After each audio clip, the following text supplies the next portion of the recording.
Donc bonjour, merci à Graphe de m'avoir invité. Surtout que j'ai le bonheur et la chance de pouvoir écouter les autres intervenants, ce qui est un plaisir absolument immense. Euh, on va parler un peu de communication de crise et de la difficulté de la vérité, du mensonge, enfin du vrai mensonge, de la fausse vérité. Mais pèse aujourd'hui, on l'a entendu hier avec Yves Tréhard, une suspicion sur la communication. C'est devenu un gros mot, c'est voire même quelque chose d'un peu vulgaire en soi, en fait. Une détestation même du mot communication, et lorsqu'on commence à penser communication de crise, on imagine un peu ces spin doctors venus de l'ombre, en train de tenter de manipuler l'opinion plutôt que de mettre à jour une réalité ou une vérité. Ça vient essentiellement d'ailleurs du monde politique, qui a quand même cette particularité d'être entre ombre et lumière en fonction de... et avec des cycles qui tournent, hein, d'ailleurs. Hein, la capacité de se contredire, de dire quelque chose un jour, de dire le contraire le lendemain. Donc une suspicion pèse sur la communication et elle est extrêmement lourde. C'est pourquoi je voulais vous parler effectivement d'une part, des raisons qui peuvent conduire à un moment donné au mensonge, avec la difficulté que peuvent avoir les gens qui font ce métier-là de tenter de mettre à jour justement une réalité ou une vérité. D'autant plus que il y a le problème de la pression médiatique dont vous parliez, du tribunal de l'opinion, de cette accélération du temps permanent, avec je veux une vérité, mais je la veux une seule, mais une que je suis prêt à croire. Et je la veux tout de suite, hein, pas après-demain, je la veux dans l'heure en fait.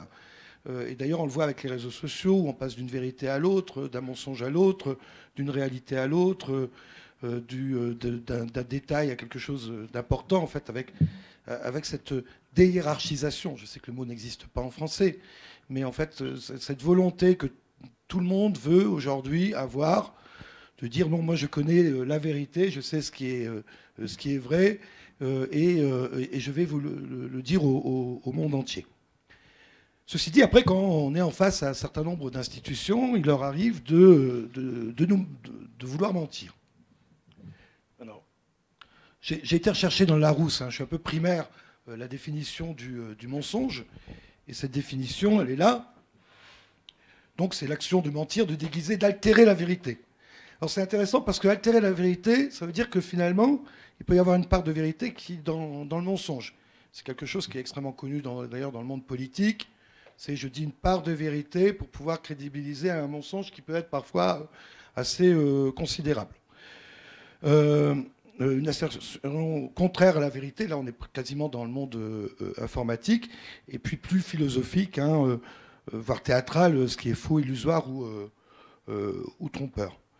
Et cette possibilité finalement de mentir existe malgré tout dans les institutions parce qu'elles ont un certain nombre de motifs pour pouvoir le faire.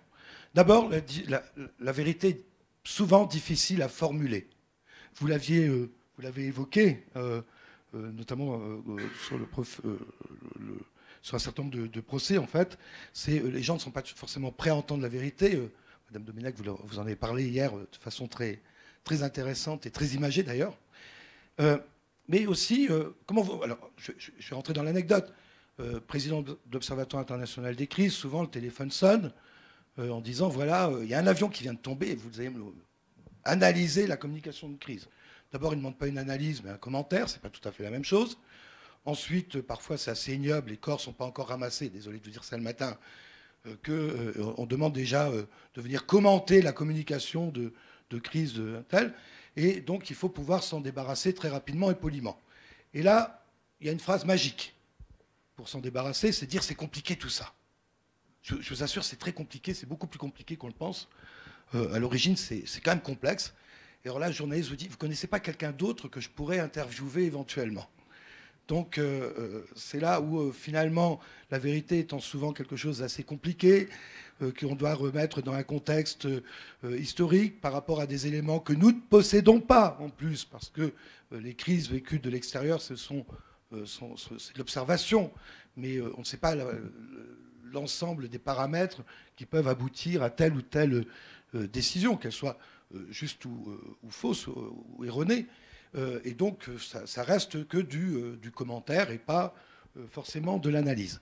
Donc, c'est quand même assez compliqué pour une institution qui est en situation de crise de pouvoir dire la vérité. Après, vous avez la peur des conséquences. Alors, comme praticien, il nous est arrivé d'avoir des gens qui ont un souci et puis qui se disent « Ah oui, mais attendez, là, pour l'instant, il n'y a pas véritablement de danger. » On n'est pas forcément d'accord avec ça, pas toujours. Et surtout, si on va commencer à aller alerter les autorités, on met un doigt dans l'engrenage qui va faire en sorte que notre institution va être en danger. En plus, si la presse s'en mêle, alors là, ça va devenir extrêmement compliqué. Et finalement, si vous êtes un vendeur il n'y a pas très longtemps, on a eu un souci avec un vendeur de biscuits, enfin pas un vendeur, d'ailleurs un fabricant de biscuits, de dire ma petite unité de 70 personnes va disparaître corps et âme. Si la presse s'en mêle, il commence à dire que nos produits sont potentiellement dangereux. Ce qu'a dit quand même Yves Tréhard hier, qui est vraiment très, très intéressant, c'est personne n'entend les suppositions, en fait. Les points d'interrogation ne sont pas entendus par les publics. Et d'ailleurs, c'est utilisé souvent par le politique. On le voit. Je vais porter plainte, alors qu'ils savent pertinemment qu'ils ne vont pas le faire, en fait.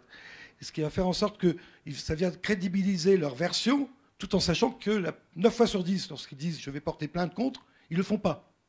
Mais ça permet à la presse de dire « monsieur ou madame Untel va porter plainte contre monsieur ou madame Untel ». Donc il y a des mensonges comme ça qui sont construits. Après, il y a parfois la volonté de protéger les publics. On va mentir au public pour pouvoir les protéger.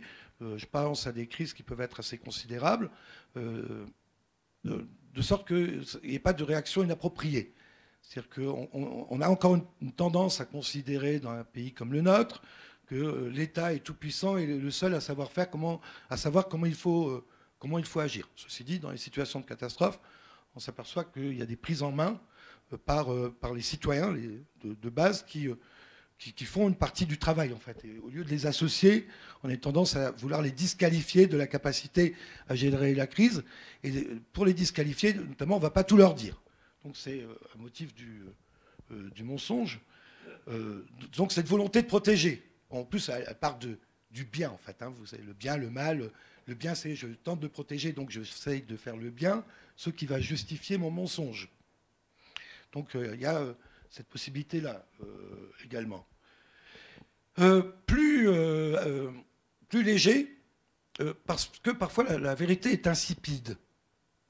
Alors il y a un terme, Madame Dominac va hurler parce que je vais utiliser ce terme-là, storytelling, c'est une horreur, l'art de la narration existant depuis très longtemps.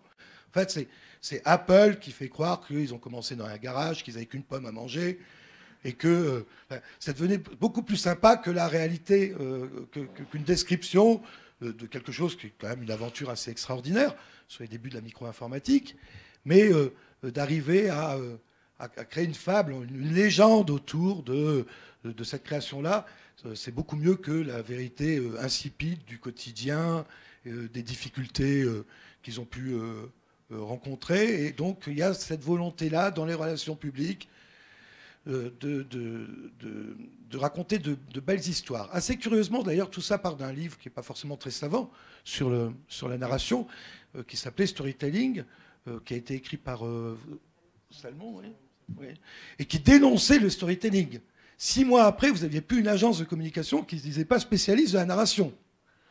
Demandez-leur ce qu'est un connotateur de mimésis, ils n'ont pas commencé en fait le cours numéro 1, première année numéro 1 de la narration. Mais subitement, tout le monde devenait un spécialiste de la narration. Alors, c'est étrange. Et puis alors, quand j'en crois, je dis, mais alors donc, vous êtes spécialiste du storytelling, donc ça veut dire que vous êtes un manipulateur en chef. Ah non, surtout pas. Et en même temps, c'est ce qu'ils vendent. Donc, il y a cette volonté-là d'embellir les choses. Et puis après, parfois, toutes les vérités ne sont pas bonnes à dire. Et je crois qu'on a eu quelques exemples qui vont me permettre, depuis hier, de passer assez rapidement dessus. Vrai que parfois, la vérité à nu peut être extrêmement difficile, extrêmement cruelle, extrêmement blessante. Or, c'est pas toujours, il n'y a pas toujours cette volonté de pouvoir blesser les publics, ne serait-ce que pour les alerter d'un certain nombre de problèmes.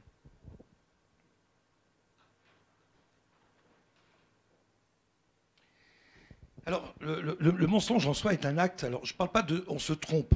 C'est une spécialité dans les crises. C'est vous avez une phase émotionnelle, vous avez des biais cognitifs et vous avez des erreurs de jugement. Vous avez une interprétation des faits qui est liée à l'être humain qui va faire en sorte qu'à un moment donné, vous avez un mélange entre les faits et leur interprétation qui peuvent conduire à l'erreur. L'erreur n'étant pas le mensonge. Ce n'est pas tout à fait la même chose quand même. Mais bon, vous avez des mensonges qui sont, ils sont conscients, ils sont délibérés. C'est un acte volontaire, parfois, et c'est construit. Et si on reprend quand même le sens de la communication, c'est vous avez l'émetteur, le récepteur, mais communication, ça veut dire mise en commun au départ. Quand même, si on retourne à la base, c'est-à-dire que vous avez un échange. Et là, la vraie question par rapport au mensonge, c'est celle du public.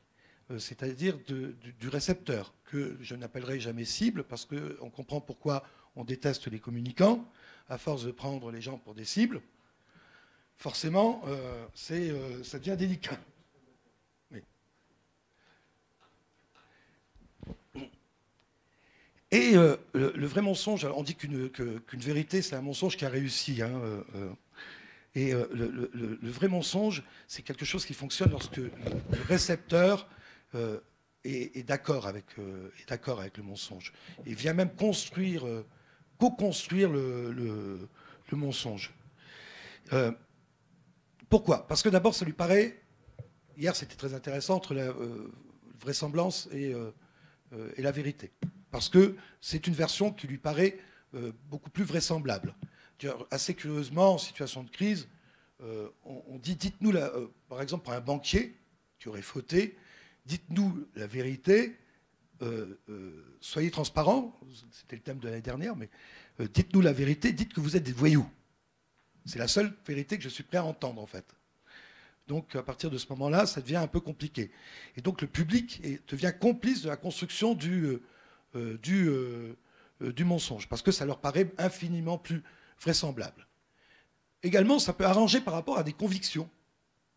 Moi, je crois, je suis persuadé d'eux, je n'ai pas envie de faire l'effort dont vous parliez, d'aller chez l'autre.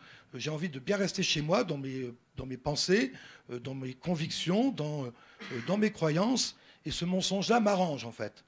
Même si je soupçonne que ce ne soit pas vrai, mais ça m'arrange tellement que je vais pouvoir le co-construire, donc l'accepter. Ça détourne également, parfois le mensonge détourne de la réalité. Voilà. Le mensonge peut se glisser dans une infinité de choses. Hein. Si on regarde très simplement comment de réfugiés on est passé à des migrants, dans cette terminologie, en fait, pour être utilisée également pour des animaux. Donc, ce qui veut dire qu'à un moment donné, vous avez même la possibilité de déshumaniser les personnes qui sont là et de leur enlever un statut pour les déconsidérer. Donc, parfois, c'est un peu compliqué. Et puis, lorsque c'est normatif. Alors, j'ai une histoire horrible à vous dire, je suis désolé, mais c'est le thème quand même c'est... il y a, je ne sais plus si d'ailleurs si c'est 2 ou 3, j'en ai honte de ne pas m'en souvenir, 3 gamines qui sont éjectées d'un wagon SNCF par le contrôleur, faute de billets, mineurs, qui se retrouvent en train de marcher sur une autoroute et qui se font faucher par des voitures. Et c'est là qu'on commence à parler également, en termes de vérité, de bonnes et de mauvaises victimes. Malheureusement pour ces enfants qui sont décédés sur la route, par rapport à l'opinion publique, c'était des Roms.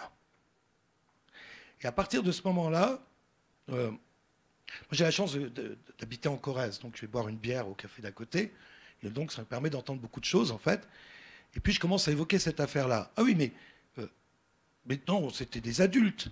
Les personnes voulaient me croire, parce que ça ne les arrangeait pas, qu'en fait c'était des enfants. C'est-à-dire qu'il y a le moment, en fait, où c'est pas normatif. J'ai honte de vous le dire, mais on a des grilles de lecture de situation, en fait, pour savoir si c'est conforme à la normalité sociale ou pas, pour savoir si comment quelque chose peut être pris en compte ou pas par les publics. On est obligé de passer par cette analyse. Et puis, vous avez, très malheureusement, ces fameuses vérités qui peuvent paraître fausses, en fait.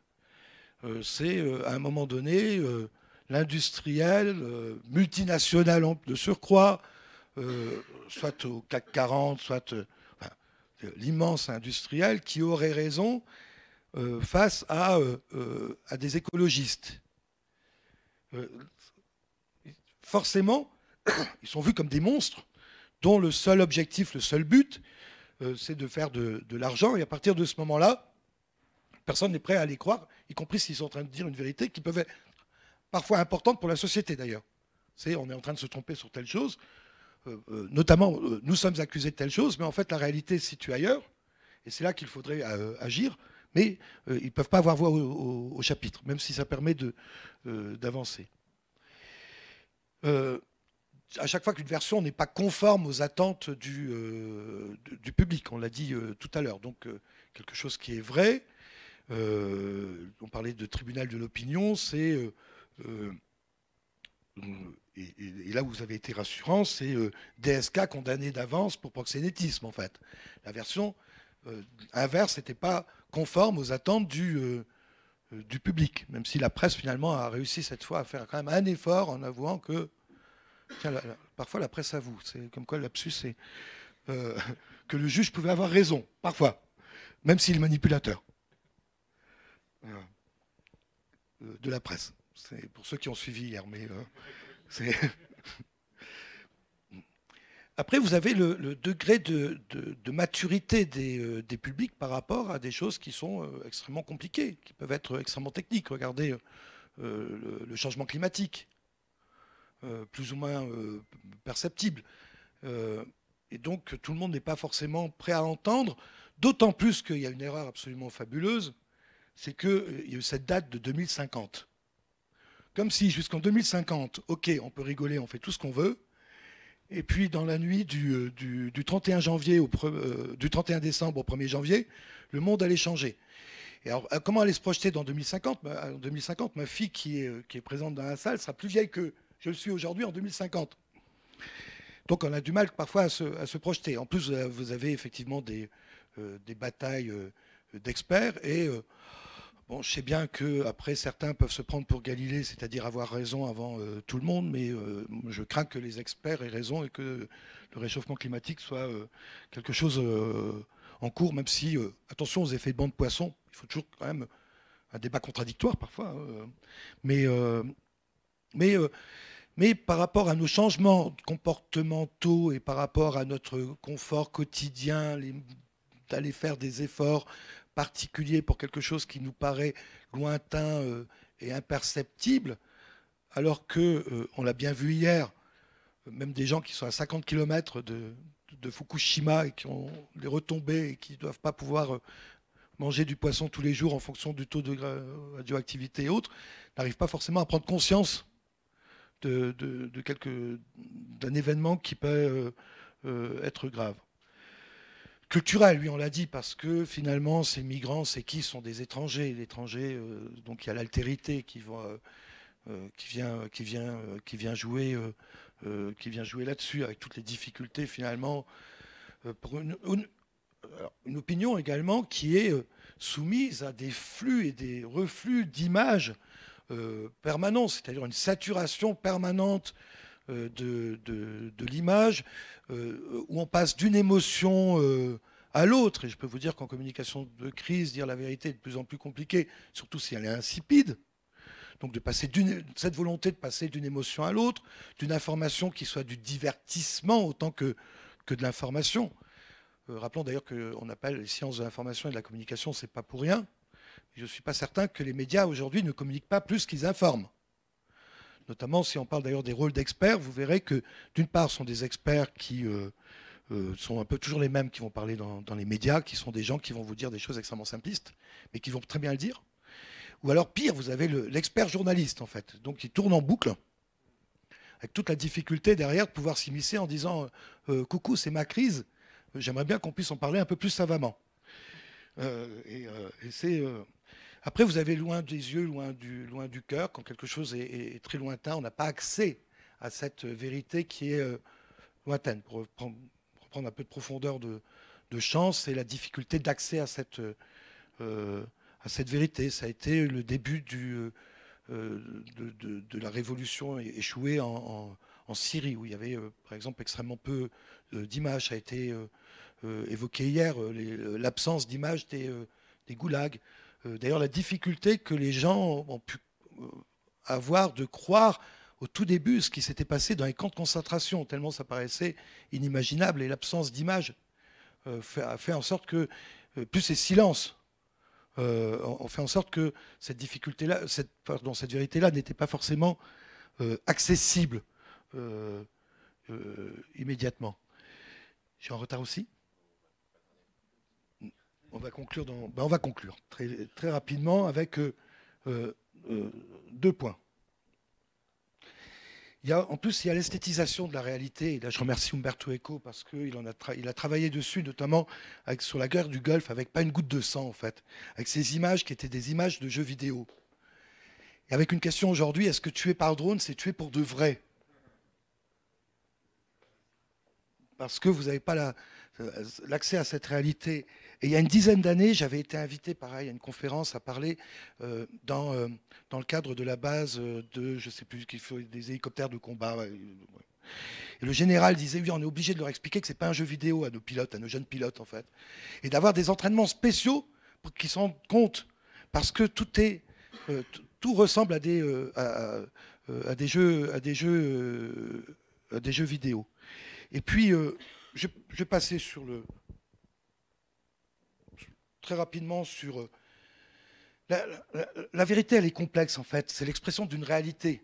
Même si les philosophes vont me dire, attention Didier, tout ça est un peu plus compliqué que tu le racontes, mais c'est l'expression d'une réalité qui est infiniment plus complexe. Alors que le mensonge peut être quelque chose d'extrêmement construit et donc fait pour être appréhendé par l'être humain.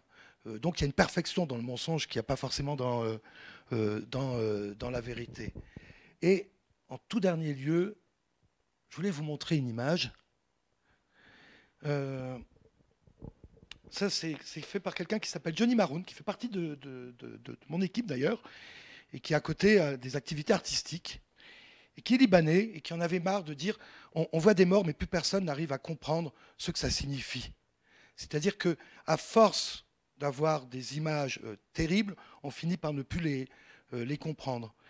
Et donc, il a lancé toute une série d'œuvres, en fait, où il a pris, pas lui parce qu'il a horreur des armes, mais une poche de peinture, et ça, c'est un tir de Kalachnikov sur une poche de peinture. Assez étrangement, j'ai été voir donc quelques expos, des moments où il a exposé, les gens étaient plus horrifiés par ses œuvres que par les images qu'il pouvait y avoir à côté. Et donc, parfois, il nous faut Alors, je ne dis pas que l'art est un mensonge d'ailleurs, mais il nous faut cette part de faux, cette part d'artificiel, cette part de création pour accéder parfois à la vérité. Voilà ce que je voulais vous dire.